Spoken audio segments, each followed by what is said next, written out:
E aí pessoal, tudo bem? Aqui para falar dessa rodada final agora do grupo G, que teve a vitória da Bélgica por 5-1 contra a Nova Zelândia. Será que a Bélgica finalmente chegou, finalmente desempenhou bem, né? E também tivemos um empate super animado entre Egito e Irã por 1-1. Bom, primeiro falar do jogo da Bélgica, né? Que era o jogo da cabeça de chave do grupo. Consegue vencer e convencer de certa forma, apesar de que a gente sempre faz aquela ressalva sobre o adversário, né? É uma seleção neozelandesa que até aqui vinha bem organizada, mas teve umas falhas bem infantis no jogo, né?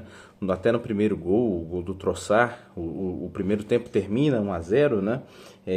E o Trossard recebe uma bola de bandeja quando o Tim Payne totalmente desengonçado, acaba batendo a bola no braço dele e ela sobra bem na cara do Trossard para ele fazer o gol, né? A Bélgica, durante o primeiro tempo inteiro, dominou e ainda nesse cenário que começa ganhando, deixa a situação da Nova Zelândia muito difícil, porque é um time que não costuma propor, né? Até teve a bola em alguns momentos dos outros jogos, mas geralmente a Nova Zelândia fica mais confortável lançando bolas dos seus lados ou do centro mesmo, até mesmo dos zagueiros, para o Chris Wood criar o pivô e criar chances para esse time. Mas a Nova Zelândia em nenhum momento teve oportunidade de fazer isso, né?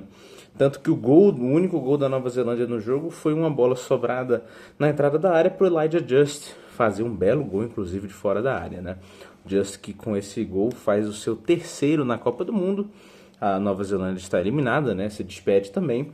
Mas o Just é o maior artilheiro histórico da seleção da Nova Zelândia em todas as Copas do Mundo, né? Um número relevante.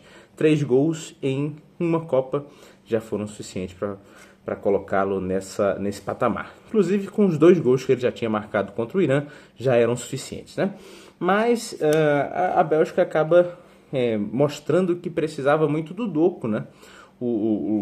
Esse jogador estava atendendo ao nascimento do filho, né, em Londres, e por isso não participou do jogo do Egito. Fez muita falta, é hoje o principal jogador do time, no sentido de ser aquele que atrai a maior parte das ações. Tem um drible muito curto, uma aceleração também rapidíssima. É um cara a se ficar atento, né? E boa parte das chances perigosas desse time surgiram pelo lado dele, pelo lado esquerdo, né? Apesar dele não ter feito gol nem dado assistência, é o cara que gera mais jogo desse time da Bélgica. Então, foi um jogo melhor dessa seleção, justamente por tê-lo.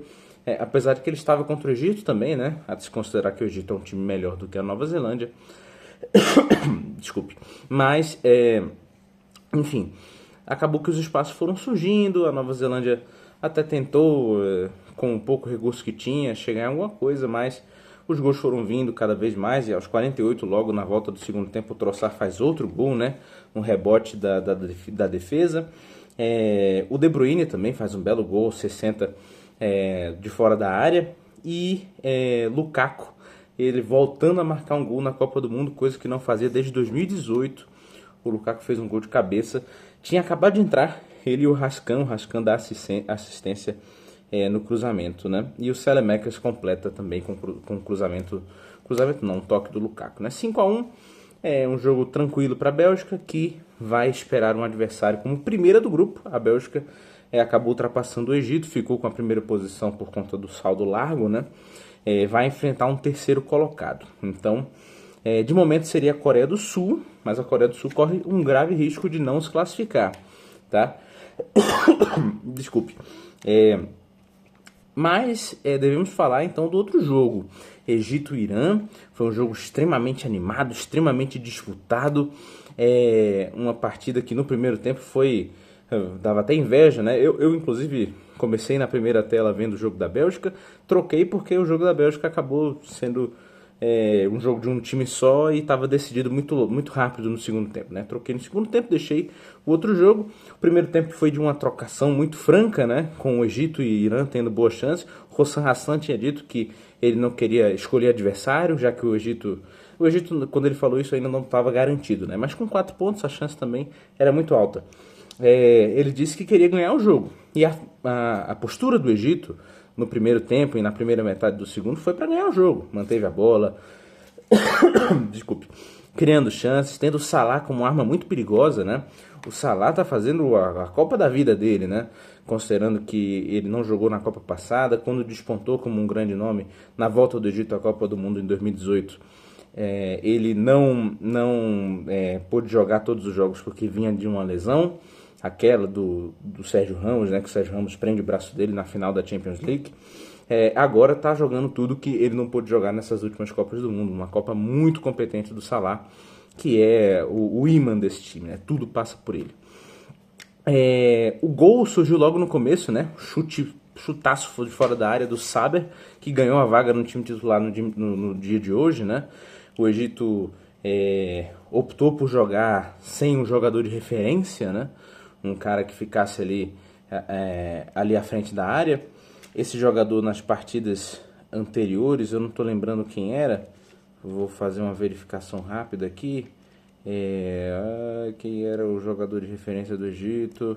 Era o Marmoush, é verdade, era o Marmoush. O Marmoush não joga hoje, ele era o cara que ficava realmente para pegar essas corridas e ser uma espécie de 9, né? Mas hoje não teve o Marmoush, colocou o Zico por ali, que não é uma referência, é um cara mais móvel. Mas funcionou, né? O Egito teve uma série de boas chances, apesar de que, logo depois de abrir, concede um pênalti para o Irã, pênalti defendido pelo Chobeir, que foi talvez a grande figura do jogo, né? O goleiro Chobeir, em vários momentos, participou bem, e participou com defesas importantes e defendeu o pênalti do Taremi, que poderia ter dado a vitória para a seleção iraniana, né? Pouco tempo depois, no rebote, o Rezaian, um cara muito importante para essa seleção do Irã, ele faz um gol quase sem ângulo, né? E, enfim, deixou a seleção do Irã viva no jogo. O Irã, é um time que depende muito de dois fatores, né? Um da bola lançada para o Taremi ser o pivô e segurar, porque é o cara de mais talento, e outro que são as participações ofensivas do Rezaian. É um cara que está a todo momento, toda ação ofensiva do Irã parece que ele aparece. Com perdão da redundância, né? Mas é um cara muito, muito fundamental, e aqui eu vou ser bem exagerado mesmo, para todas as participações em gols da seleção iraniana. Um ótimo jogador, lateral direito, experiente, né, da seleção do Irã. E ele no segundo tempo foi muito importante para manter o Irã indo para frente, né? O Irã depois colocou um outro centroavante, botou o Mogambu para ter justamente uma presença maior na área, uma presença na cabeçada, né? O Irã com 3 pontos, 3 empates, né, 0 de saldo, não tem a sua classificação garantida, está nesse momento entre os melhores terceiros, então nesse momento estaria se classificando. Tudo que o Irã precisa é de um resultado favorável amanhã, né? Precisa que em um dos grupos algum terceiro colocado não tenha uma colocação melhor do que ele. Então o Irã não está eliminado, mas quase garantia a classificação, porque em algum momento o Egito estava resignado e satisfeito com o placar, né? Se colocou para trás, se firmou na defesa e permitiu algumas faltas para a seleção iraniana, que foi levantando bola na área, foi levantando, até que em algum momento a bola sobra, né? Uma bola que bate no Chobeir, que até aí tinha feito uma grande partida, e sobra no Khalid Sadek, que faz o gol, explode, comemoração no estádio, ele coloca óculos escuros, de turn down for what? Parecia muito que era o gol, uma virada iraniana marcante, né, de Copa do Mundo, mas o gol foi invalidado. O impedimento foi um pouco estranho, as pessoas não entenderam, mas a regra é clara, tá, pessoal? Tinha um jogador que dava condição, mas esse jogador estava atrás da linha da bola. O que é a linha da bola? A linha da bola também é contada a partir do goleiro. Então, ele estava na frente do goleiro, no caso atrás do goleiro, né, da linha de posicionamento do goleiro, então ele não está contando como se estivesse na linha da bola. Então, de fato, o último jogador egípcio à frente do goleiro estava colocando o Khalid Sadek em posição de impedimento. Então, o gol foi corretamente anulado. Uma pena para a história da partida, né, que ainda seria essa história incrível do Irã, que é de superação atrás de superação, com uma condição terrível que os Estados Unidos colocaram para esses jogadores estando lá. É o único país na história em que que jogou uma Copa do Mundo estando no território do agressor do momento, né, do seu país. Os Estados Unidos estão agredindo o Irã nesse momento. Então, seria muito marcante uma classificação do Irã, ainda mais vindo dessa forma, né? Ainda considerando que o Egito é um aliado de longa data dos Estados Unidos no Oriente Médio. Mas a reação dos jogadores iranianos no final acaba sendo muito... para quem tem coração, acaba sendo um pouco triste ver um monte de gente chorando. Nunca é legal ver isso em qualquer seleção, né? Ainda mais considerando todo esse contexto, mas os iranianos sabem que é uma situação complicada, mas ainda há chance sim da classificação para o Irã. Depende só, de novo, falo, de um resultado favorável. Enfim, pode não acontecer, ou seja, o Irã ainda não está classificado. Esse empate também foi importante para outra seleção africana, né? O Senegal. O Senegal, com a vitória de mais cedo de 5-0, garantiu a sua classificação também por conta desse resultado, já que o Irã não consegue ultrapassar a seleção senegalesa. Então, mais uma equipe africana classificada. Das 10 seleções africanas classificadas, já temos 6 garantidas. Já temos 7 garantidas. Ainda podem se classificar mais 2, né? O Congo joga amanhã contra o Uzbequistão, precisa vencer para se classificar. E também a seleção da Argélia pode garantir vaga. Seria um feito histórico para a seleção, para o continente africano, que até então tinha 5 seleções se classificando antes dessa Copa de 48 seleções. Agora tem 10 participantes, e desses 10 há a chance real de 9 irem para o mata-mata. É algo muito marcante para o continente africano. A Ásia, do contrário, a Ásia da seleção iraniana, tem no momento só 2 seleções classificadas.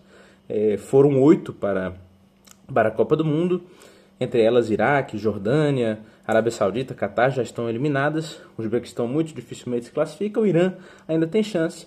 A Austrália e Japão já tem vaga garantida na próxima fase. A Austrália joga no futebol pelo continente asiático.